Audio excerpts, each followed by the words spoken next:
Où que vous alliez, les gens parlent sans cesse de gestion du stress, en particulier dans les pays occidentaux. Trop de gestion du stress. Je crois que c'est arrivé chez vous aussi maintenant.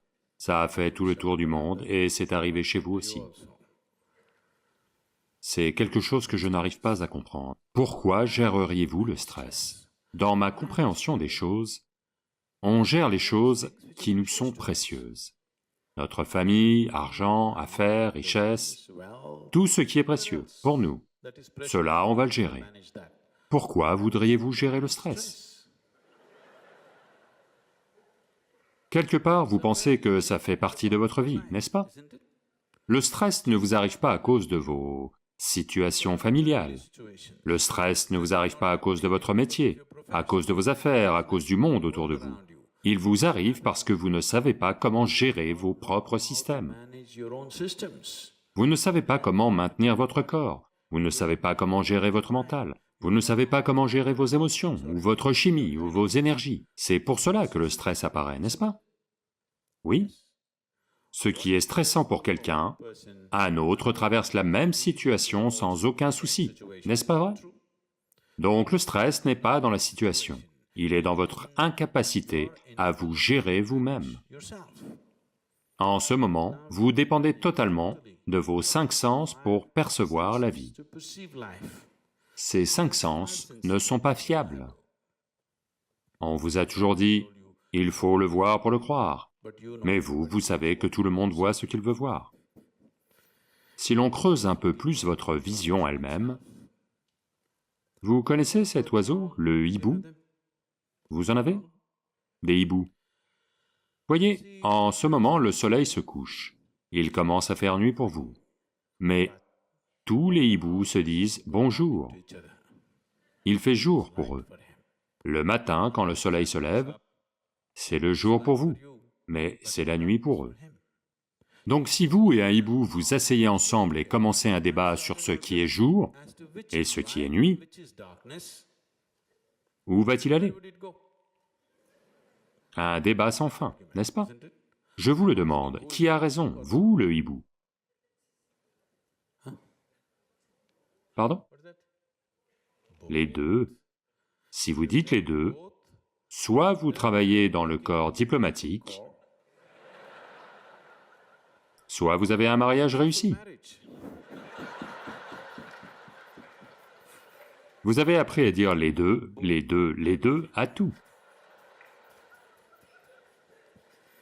Je vous le demande, où est la vérité? Où est le jour? Ce que vous voyez est le jour ou ce qu'il voit est le jour? Voyez, on peut tous les deux avoir tort. L'un de nous peut avoir tort, mais on ne peut pas tous les deux avoir raison, n'est-ce pas? Ce que vous voyez est le jour ou ce qu'il voit est le jour? Maintenant, c'est un débat sans fin, parce que la nature a ouvert vos sens selon ce qui est nécessaire à votre survie. La nature a ouvert ses sens selon ce qui est nécessaire à sa survie. Si la survie est tout ce que vous cherchez, les perceptions sensorielles sont suffisantes. Mais si vous cherchez quelque chose de plus que la survie, soudain c'est inadapté. Une fois que vous arrivez ici en tant qu'être humain, alors, quelque part, la survie ne suffit pas. Quand la survie est menacée, c'est toute une affaire. Une fois qu'elle est prise en main, ça ne signifie plus rien, n'est-ce pas? Oui? Voyez, si vous étiez venu ici comme toute autre créature sur cette planète, estomac plein, vie réglée. Oui ou non? Mais une fois que vous arrivez en tant qu'être humain, estomac vide, un seul problème, la nourriture. Estomac plein, sans problème.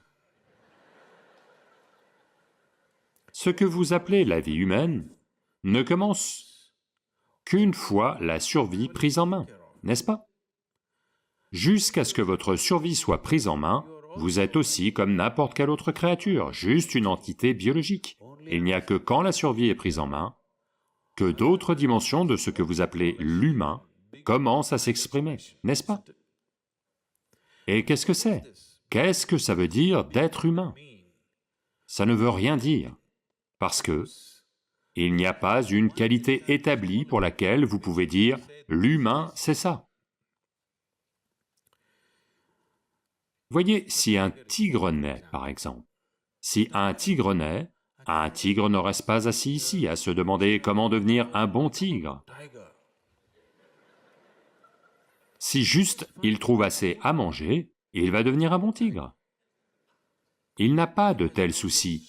Vais-je vraiment devenir un bon tigre? Vais-je terminer en chat de salon? Il n'y a pas de tels soucis en lui. Si juste il trouve assez à manger, il va devenir un bon tigre, n'est-ce pas? Vous naissez en tant qu'être humain. Pour devenir un bon être humain, combien de choses vous devez faire? Après avoir fait toutes ces choses, vous ne savez toujours pas où vous en êtes. Vous pensez que vous vous en sortez très bien, vos enfants grandissent et disent « tu n'es pas bien ». N'est-ce pas? Vous pensez que vous vous en sortez vraiment très bien parce que vous avez étudié dans une bonne université, vous avez terminé premier, trouvé un super travail, construit votre carrière, et vous pensez que vous vous en sortez vraiment très bien. Maintenant, votre enfant se lève et dit « tu n'es pas bien ». Comparé à quelqu'un, en regardant cet homme, vous dites « oh, comparé à cet homme, je suis meilleur ». Mais tout seul, vous ne savez pas où vous en êtes, n'est-ce pas? Donc ce que vous appelez l'humain est un flux. À cet instant, vous pouvez être comme un dieu, l'instant d'après, vous pouvez être comme une brute. Ce qui est humain n'est pas une entité établie. Ça peut partir dans n'importe quel sens. Donc ceci est la beauté de votre vie, qu'à cet instant, vous pouvez être de la façon dont vous voulez être.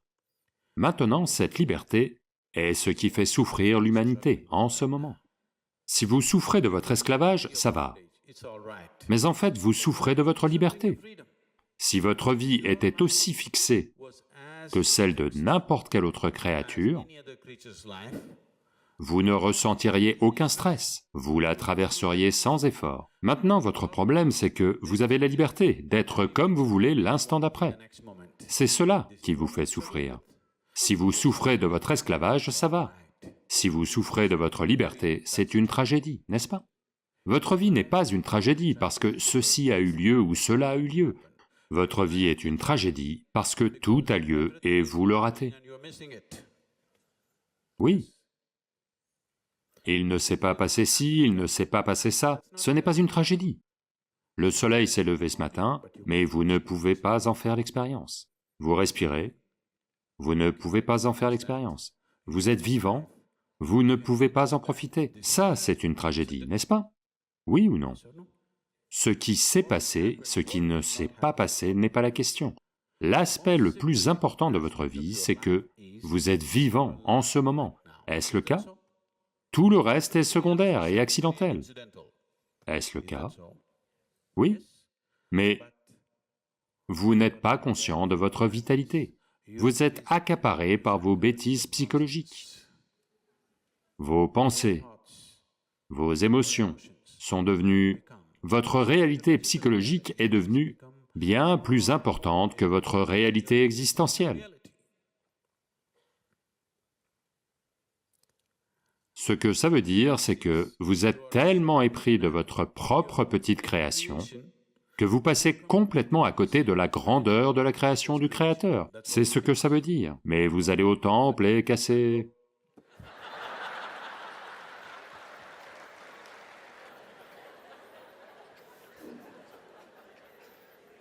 Vous faites toutes sortes de choses, mais si vous appréciez vraiment la création, la meilleure chose que vous puissiez faire, c'est d'y prêter attention et d'en faire l'expérience, n'est-ce pas?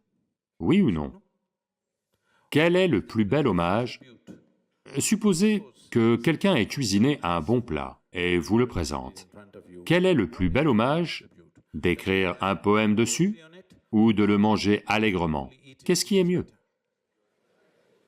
Quelqu'un a créé une œuvre d'art, vous l'ignorez et lui donnez une récompense. Est-ce que ça c'est bien? Ou vous l'appréciez et en profitez vraiment? Est-ce que ça c'est bien? Donc, Votre fichue vénération, vos rituels, vos bêtises ne sont pas importants. Si vous appréciez vraiment le Créateur et la création, la meilleure chose c'est d'avoir vécu dans la félicité. C'est cela la meilleure façon de rendre hommage au Créateur.